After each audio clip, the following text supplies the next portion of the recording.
Hello everyone. आज का हमारा थोड़ा न्यू टॉपिक है 2.6 है formation of company various stages. मतलब कंपनी अगर हम स्टार्ट करना चाहते हैं तो हमें किस स्टेजेस से निकलना पड़ता है, किस क्या प्रोसेस होती है कंपनी फॉर्मेशन की, तो उसके बारे में हम डिस्कस करेंगे। कंपनी बनती कैसे है। सबसे पहले हमें मार्केट में कंपटीशन देखना पड़ता है कि कंपटीशन बहुत ज़्यादा होता है, तो इसकी वजह से कंपनी खोलना कोई बच्चों का खेल नहीं होता है, आसान चीज़ नहीं होती है। मतलब बच्चों की एक तरह से मुहावरा है कि भी बहुत आसान चीज़ नहीं है। आपको बहुत एक स्टडी करनी पड़ती है, अपनी स्ट्रेंथ और वीकनेस आपको पता होनी चाहिए, मार्केट में किस चीज़ की नीड है वो सभी आपको कुछ पता होनी चाहिए। और जो इंडिविजुअल अकेला इंडिविजुअल या कुछ ग्रुप ऑफ इंडिविजुअल्स मिलके बिजनेस करना चाहते हैं, ये डिसीजन लेते हैं, वो एक बहुत डिटेल में इन्वेस्टिगेशन करते हैं हर एक चीज़ की कि उन्हें रॉ मटेरियल कहाँ से मिलेगा, या वो किस चीज़ का बिज़नेस करना चाहते हैं, उन्हें कहाँ सामान बेचना है, उनका कितना प्रॉफिट रहेगा और उन्होंने कैसे सामान बेचना है। सभी हर चीज़ के बारे में उनको डिटेल में सक्सेस होनी चाहिए, मतलब डिटेल में उनके पास इन्फॉर्मेशन होनी चाहिए, उसी के बाद वो बिज़नेस शुरू कर सकते हैं। अगर वो डीप स्टडी कर लेते हैं तो उसी के बाद उनके चांसेस बनते हैं कि वो सक्सेसफुल हो सकते हैं। अगर ऐसे तुक्का मार लिया तो हो सकता है कि वो फेल हो जाएं। अब प्रमोटर हम किसे बोलते हैं? प्रमोटर हम उन्हें बोलते हैं जो कि प्रीलिमिनरी एक्टिविटीज़ को परफॉर्म करते हैं, मतलब बिजनेस को एग्जिस्टेंस में लाने के लिए जो एक्टिविटीज़ होती हैं वो सभी एक्टिविटीज़ को परफॉर्म करते हैं, उन्हें हम बोलते हैं promoters. Promoters means activities performed prior to the incorporation of any organisation और द कंपनी, मतलब कंपनी की फॉर्मेशन से पहले की जो एक्टिविटीज़ होती हैं उसमें जो इन्वॉल्व होते हैं उन्हें हम प्रमोटर्स बोलते हैं। अब कंपनी के बनने से पहले कौन कौन सी एक्टिविटीज़ होती हैं? डिटेल इन्वेस्टिगेशन करना, डॉक्यूमेंट्स क्रिएट करना, प्रोवाइड करना, या जो लीगल प्रोसीडिंग्स हैं उन्हें फॉलो करना। अब प्रमोशन का मतलब क्या होता है? प्रमोशन का मतलब होता है promotion stands for all those activities which give existence to the business unit. जैसे मैंने आपको बताया कि बिज़नेस को खड़ा करने के लिए, बिज़नेस को बनाने के लिए जो एक्टिविटीज़ लगती हैं उन्हें हम बोलते हैं प्रमोशन। मतलब कि it refers to sum total of all those activities which are necessary for bringing the company into existence. अब सबसे पहले क्या होता है, कंपनी बनती कैसे है, ये वैसे आगे heavy stages for the company इनको प्रमोशन। सबसे पहले किसी के दिमाग में आइडिया आता है, चल बिज़नेस करते हैं। अब बिज़नेस करते हैं, आइडिया तो आ गया, अब बिज़नेस किस चीज़ का करते हैं। अब बिज़नेस 3 तरह का हो सकता है, चलो ये तो मैं आपको डिटेल में आगे यहाँ बताऊंगा ही। वैसे तो इसमें ही है ये पॉइंट, यहाँ पे आगे नहीं है कि बिज़नेस मेनली 3 तरह का होता है। एक तो होता है सर्विस बिजनेस, कि आपको सर्विस प्रोवाइड करनी है, मतलब टर्शरी सेक्टर जो होता है। एक होता है प्राइमरी सेक्टर, जिसमें आपको प्राइमरी सेकेंडरी दोनों ही इसमें आ सकते हैं, जिसमें आपको रॉ मटेरियल से कुछ फिनिश्ड गुड प्रोवाइड क्रिएट करना है, ट्रांसफॉर्म करना है उसे। और थर्ड है आपको सेल और परचेज करनी है। ये 3 तरह के बिजनेस होते हैं, तो आपको कौन सा बिजनेस करना है वो आपको चूज़ करना है, कि क्योंकि आप एक कंपनी खोल रहे हो तो आपको पता होना चाहिए कि आपका बिजनेस किस चीज़ का रहने वाला है। तो promotion means all those activities which are involve in which are performed by the promoters to bring the company into existence. ठीक है। अब नेक्स्ट हम आते हैं स्टेजेस ऑफ प्रमोशन पे, मतलब कि प्रमोशन के स्टेजेस क्या होते हैं। 4 ही स्टेजेस हैं, कोई बड़ा टॉपिक नहीं है आज। पहला पॉइंट है discovery of a new idea. जब किसी के माइंड में कोई न्यू आइडिया आता है, वैसे मैं एक एग्जांपल भी दे देता हूँ, चीज़ एग्जांपल नहीं है कि छोटा सा क्योट है। किसी पर्सन ने एक बार कहा था कि आप सक्सेस से कितना दूर हो, तो उसने उसका जवाब दिया था कि सिर्फ एक आइडिया से दूर हूँ मैं एक आइडिया मुझे आया और मैं सक्सेसफुल हो जाऊँगा। तो जो आइडिया होता है ना, कोई छोटी चीज़ नहीं है, कोई बड़ी चीज़ नहीं होती है। आइडिया बहुत एक इंसान के दिमाग में छोटी एक बहुत छोटी चीज़ होती है। अगर वो उस पर काम नहीं करता है तो वो छोटी ही चीज़ रह जाती है और उसे भूल भी जाता है शायद से कभी कभी। अगर वो उस चीज़ पे काम करता है, डे नाइटली काम करता है, उसके ऊपर स्टडी करता है, इन्वेस्टिगेशन करता है, सब कुछ एक रिपोर्ट बनाता है, तो ही चांसेस होते हैं उसके सक्सेसफुल होने के। क्योंकि जो डर है या जो कोई एक सोच हो सकती है इंसान के दिमाग में, कुछ भी हो, कोई एक नया से नया आइडिया हो सकता है, वो सब कुछ बिखेर भी सकता है और सब कुछ बना भी सकता है। तो ये पॉइंट जो है थोड़ा इंपॉर्टेंट पॉइंट है उस तरीके से, क्योंकि जो आइडिया है वो आपकी आगे रियलिटी बनने वाला है। तो आइडिया, अब ये भी चीज़ कही जाती है कि बिजनेस लैंग्वेज में और वैसे नॉर्मल लैंग्वेज में भी, कि जो आइडियाज़ होते हैं जो आपके माइंड में आते हैं, अब ज़रूरी नहीं कि आप हर आइडिया पे सोचो, हर आइडिया पे काम करो। कुछ सोच ऐसी भी होती है जिसको आपको इग्नोर करनी होती है, जिससे कि जो आपको रोकने वाले आइडियाज़ थॉट्स भी होते हैं। क्योंकि जैसे आपने सुना ही होगा कि पॉजिटिव थॉट्स नेगेटिव थॉट्स होते हैं, तो नेगेटिव थॉट्स पे आपको सोचना नहीं चाहिए, क्योंकि नेगेटिव थॉट्स आपको सिर्फ रोकने के लिए होते हैं। तो पहला पॉइंट एक्सप्लेन करते हैं, discovery of new idea. Promotion के टाइम पे जब हम बिज़नेस शुरू करना चाहते हैं, कोई बिज़नेस करना चाहते हैं, single individual, group of individuals के माइंड में एक आइडिया आएगा कि हम कुछ बिज़नेस करते हैं। अब आइडिया वो कैसे आएगा, बिज़नेस का आइडिया कैसे आता है नॉर्मली, जब हम मार्केट में देखते हैं कि इस प्रोडक्ट की या इस सर्विस की कमी है, वो हम बना के बेच सकते हैं उस मार्केट में, या कोई पर्टिकुलर प्रोडक्ट है उसकी लॉन्चिंग नहीं हुई है मार्केट में, तो उसका हम बिज़नेस कर सकते हैं। इस फैक्टर में डिस्कवरिंग ए न्यू आइडिया, मतलब जब हम आइडिया को डिस्कवर करते हैं, कोई न्यू आइडिया में डिस्कवर करते हैं, तो हम किसी एसोसिएशन की, किसी एक्सपर्ट्स की भी हेल्प ले सकते हैं, जिससे कि हमें प्रीलिमिनरी सर्च मिल जाता है कि मतलब प्रीलिमिनरी हेल्प मिल जाती है, जिससे कि हम मतलब करेक्टली हम एस्टिमेट लगा सकते हैं कि हमारा जो बिज़नेस आइडिया है वो एक्चुअल में पॉसिबल है भी या नहीं है, या फिर कोई प्रैक्टिकल है या नहीं है, प्रॉफिटेबल है कि या नहीं है। उसके बाद में अगर वो आइडिया सक्सेसफुल, मतलब कि हमारे माइंड में ठीक रहता है कि भैया चलो हाँ ये प्रैक्टिकल भी है, प्रॉफिटेबल भी है, पॉसिबल भी है, उसके बाद ही हम फर्दर स्टेप्स लेते हैं उस पर काम करने के लिए। जब हम सेटिस्फाई हो जाते हैं, अपने पॉसिबिलिटी होती है हमारे पास कि सक्सेसफुल हो जाएंगे। फिर नेक्स्ट पॉइंट है detailed investigation. Discovery of new idea में क्या होता है, सिर्फ हम एक आइडिया सोचते हैं कि हमें क्या बिजनेस करना है, सर्विस बिजनेस करना है, सेल परचेज करना है, या प्रोडक्शन का बिजनेस करना है।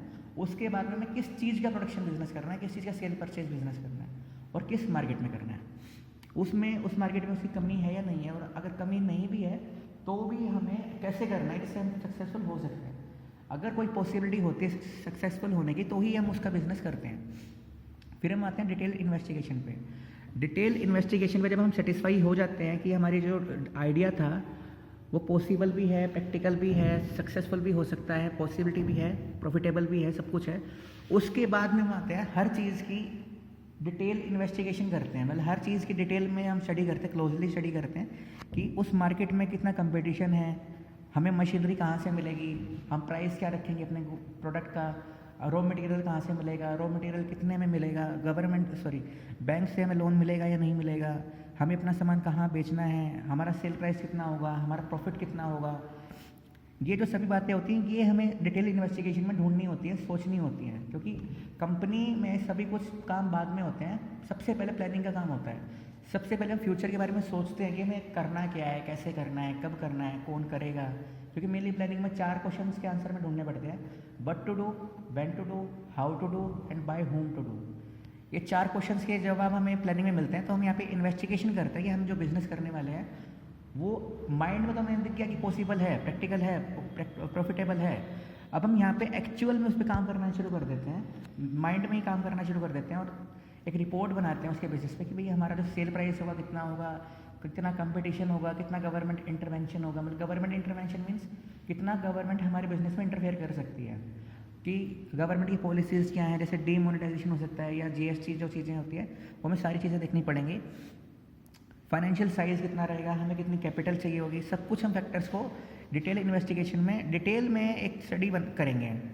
हमें लाइसेंस लेना होगा या नहीं लेना होगा, कौन सा बिजनेस करना है, हर चीज़, मतलब कि हमें A to Z तक सारी चीज़ें माइंड में रखनी पड़ेंगी कि हमारा सेल प्राइस से लेके हमारी कैपिटल रिक्वायरमेंट से लेके हमारे सेल प्राइस तक जितनी भी सारी चीज़ें होती हैं, हमारा प्रोडक्ट दिखेगा कैसे, उसका नाम क्या रहेगा, सभी कुछ हमें इस पॉइंट में सोचना है। नेक्स्ट पॉइंट आता है असेंबलिंग वेरियस फैक्टर्स। अब किसी भी बिजनेस को रन करने के लिए फिजिकल, फाइनेंशियल और ह्यूमन रिसोर्सेज की रिक्वायरमेंट होती है, तो उन सभी रिसोर्सेज को हम यहाँ पे असेंबल करते हैं। असेंबल का मतलब होता है इकट्ठा करना। फाइनेंशियल को हम लास्ट में करते हैं, तो इसमें 2 तरह के रिसोर्सेज असेंबल होते हैं, फिजिकल और ह्यूमन रिसोर्सेज। फिजिकल का मतलब होता है रॉ मटेरियल, बिल्डिंग, मशीनरी, और ह्यूमन रिसोर्सेज मतलब इंसान जो काम करने वाले होते हैं, लेबर हो गई, मैनेजर्स हो गए, या डायरेक्टर्स भी हो सकते हैं। तो हम उन सभी रिसोर्सेज को, उन सभी फैक्टर्स को एक जगह पे इकट्ठा करते हैं जिससे कि पॉसिबिलिटी हो सके सक्सेस होने की। For this he has to contact various person, specialist, organisations, and for doing so he enters into contracts with them. जो ये कॉन्ट्रैक्ट होता है मेनली फिजिकल रिसोर्सेज के लिए होता है। फिजिकल में वो आता है जो जिसे हम यूज़ करते हैं, फिक्स्ड एसेट जो हमारी होती है, जो करंट एसेट हमारी होती है, जैसे कि रॉ मटेरियल है, बिल्डिंग्स हैं, जहाँ हमारे कोई प्लांट एंड मशीनरी है, इन्हें हम एक जगह पे इकट्ठा कर लेते हैं। जैसे मान लो कि अगर मेरी मशीनरी एक गुड़गांव में रखी है और मेरा जो बिल्डिंग है वो मुंबई में है, तो उस केस में बिजनेस नहीं कर सकते हैं आप। आपके पास जो सभी रिसोर्सेज जो हैं वो एक जगह पे इकट्ठा होना बहुत ज़रूरी है, तभी आप बिजनेस कर सकते हो। सेल परचेज का भी तभी हो सकता है कि, और आपका जो प्रोडक्शन का बिजनेस तभी हो सकता है। लास्ट पॉइंट है इसका आज का भी, फाइनेंसिंग द प्रीपोजिशन। जो हमारा आइडिया था, फिर हमने उस पर इन्वेस्टिगेशन की डिटेल में, फिर सारे रिसोर्सेज हमने असेंबल कर लिए, उसके बाद लास्ट पॉइंट जो होता है, अपने बिजनेस को शुरू करने के लिए बिजनेस की एक बैकबोन होती है फाइनेंस, पैसा। पैसे के बिना कोई भी बिजनेस नहीं हो सकता है, कोई भी बिजनेस नहीं हो सकता है। तो लास्ट में हम अपने बिजनेस आइडिया पे पैसा लगाते हैं, इन्वेस्ट करते हैं उस पर। कितनी हमें कैपिटल रिक्वायरमेंट है वो हम अंदाज़ा लगा लेते हैं कि हमें 7 करोड़ चाहिए, 70 करोड़ चाहिए, 700 करोड़ चाहिए, या उससे कम ज़्यादा भी चाहिए। तो हम एक एस्टीमेट लगा के वो टोटल अमाउंट ऑफ कैपिटल जो है जनरेट करते हैं वेरियस सोर्सेज ऑफ कैपिटल से, बैंक से लोन लेके, अपना पैसा लगा के, या जो भी कुछ सोर्सेज होते हैं। उसके बाद में वो पैसा उस बिजनेस आइडिया पे इन्वेस्ट कर लेते हैं, जिससे कि वो बिजनेस आइडिया जो है एग्जिस्टेंस में आ सके और कंपनी बन सके। प्रमोशन में क्या था कि प्रमोशन में हम क्या करते हैं, वो सारी एक्टिविटीज़ जो कंपनी को एग्जिस्टेंस में लाती है। और ये फाइनेंसिंग द प्रपोजिशन जो पॉइंट है, इसमें एक्चुअल में वो कंपनी एग्जिस्टेंस में आ जाती है। उनका बिजनेस जो है सेल परचेज का है, प्रोडक्शन का है, या सर्विस सेक्टर है, वो एक्चुअल में शुरू हो जाता है, कमेंस हो जाता है। कमेंस का मतलब होता है शुरुआत होना। तो ये थे 4 पॉइंट्स स्टेजेस ऑफ प्रमोशन में। प्रमोशन क्या होता है कि वो सारी एक्टिविटीज़ जो परफॉर्म की जाती हैं कंपनी को एग्जिस्टेंस में लाने के लिए, मतलब डॉक्यूमेंट्स फुलफिल करना, एक आइडिया सोचना, या उसके बाद जो भी कौन सा बिजनेस करना है, कहाँ बिजनेस करना है, सब कुछ सोचना। मतलब कि बिजनेस को कमेंसमेंट में लाने से पहले जो भी एक्टिविटीज़ होती है वो सारी प्रमोशन में होती हैं, और जो वो एक्टिविटीज़ करते हैं उन्हें बोलते हैं प्रमोटर्स। पहला पॉइंट है डिस्कवरी ऑफ न्यू आइडिया। एक न्यू आइडिया सोचना कि हमें बिजनेस किस चीज़ का करना है, मार्केट में किस चीज़ की कमी है, या अगर कमी नहीं भी है तो हमें कैसे बिजनेस करना है कि हम सक्सेसफुल हो सकते हैं। मतलब कि फॉर एग्जांपल कि मार्केट में जैसे मान लो कि कोई पर्टिकुलर मोबाइल है, या कोई नई टेक्नोलॉजी है, कोई भी चीज़ लगा लो, उसका एक एग्जांपल ले सकते हो। मार्केट में वो नहीं है, तो अब अगर उसे बेचते हो तो ऑलरेडी आप सक्सेसफुल हो जाओगे। फिर नेक्स्ट पॉइंट होता है डिटेल इन्वेस्टिगेशन का। आप हर पॉइंट के बारे में डिटेल में स्टडी करोगे कि भाई आपका जो पॉइंट है वो एक्चुअली पॉसिबल प्रॉफिटेबल है भी या नहीं है। मतलब कि कितना कंपटीशन है, कितना आप सेल प्राइस रखोगे, कितना प्रॉफिट कमाओगे, कितनी गवर्नमेंट की पॉलिसीज़ है, कैसी पॉलिसीज़ हैं, आपको रीजन चूज़ करना पड़ेगा, आपको अपने सेल करनी कहाँ पे है। उसके बाद ही अगर आपको सेटिस्फाई होते हो कि भाई डिस्कवरी ऑफ आइडिया भी ठीक था, इन्वेस्टिगेशन भी आपकी ठीक रहती है, उसके बाद हम सभी फैक्टर्स को असेंबल करते हैं, building machinery and raw material सभी चीज़ों को। उसके बाद हम फाइनली उस पर पैसा लगा लेते हैं बिजनेस आइडिया पे, जिससे कि वो बिजनेस आइडिया जो है कंपनी के रूप में एक्चुअल में एग्जिस्टेंस में आ जाए और हमारा बिजनेस स्टार्ट हो जाए। जो भी हमने सोचा था, आइडिया सोचा था, जो भी कुछ किया था, वो एक्चुअल में सेल परचेज का बिजनेस था या प्रोडक्शन का बिजनेस था, जो भी कोई बिजनेस था, वो एक्चुअल में स्टार्ट हो जाए और हमारे रेवेन्यू में स्टार्ट हो जाए। प्रीपोजिशन का मतलब होता है हमारा जो बिजनेस आइडिया है उसमें हम पैसा लगाते हैं, जिससे कि हमारा जो बिजनेस स्टार्ट हो जाता है कि हमारा जो कॉस्ट है, एक्सपेंडिचर है, रेवेन्यू है, इनकम है, वो सब कुछ स्टार्ट हो जाता है, एक्चुअल में एग्जिस्टेंस में आ जाता है।